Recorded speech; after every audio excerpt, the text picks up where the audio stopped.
अवकाळीग्रस्त शेतकऱ्यांसाठी संग्रामसिंह देशमुख यांचा लढा, मुख्यमंत्र्यांकडे जास्तीत जास्त भरपाईची ठाम मागणी.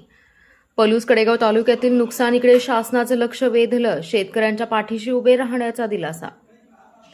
अवकाळी पावसाने पलूस कडेगाव तालुक्यातील शेतकऱ्यांचे कंबरडे मोडले असताना त्यांच्या हक्कासाठी पुढाकार घेत सांगली जिल्हा परिषदेचे माजी अध्यक्ष संग्रामसिंह संपतराव देशमुख यांची थेट राज्याचे मुख्यमंत्री देवेंद्र फडणवीस यांच्याकडे जास्तीत जास्त नुकसान भरपाई देण्याची ठाम मागणी केली आहे. त्यांच्या या प्रयत्नामुळे शेतकरी वर्गात आशेचा किरण निर्माण झालाय.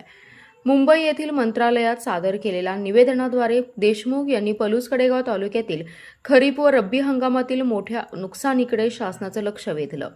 अवकाळी पावसामुळे गहू, ज्वारी, ऊस, द्राक्षे तसेच विविध नगदी पिके आणि फळबागांचं मोठ्या प्रमाणावर नुकसान झाले आहे. यामुळे शेतकरी आर्थिकदृष्ट्या पूर्णपणे खचला असून तातडीने मदतीची गरज निर्माण झाली आहे.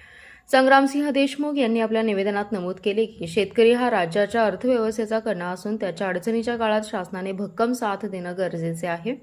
पलूस कडेगावमधील बाधित शेतकऱ्यांना जास्तीत जास्त आर्थिक मदत मिळाली पाहिजे. त्यांच्या या ठाम भूमिकेमुळे शेतकऱ्यांच्या प्रश्नांना प्रभावी आवाज मिळालाय.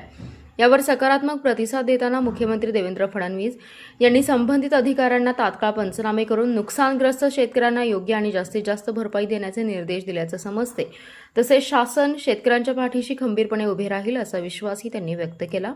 दरम्यान संग्रामसिंह देशमुख यांनी सातत्याने शेतकरी प्रश्नांवर आवाज उठवत विविध स्तरावर पाठपुरावा केल्याने त्यांचं सर्वत्र कौतुक होते.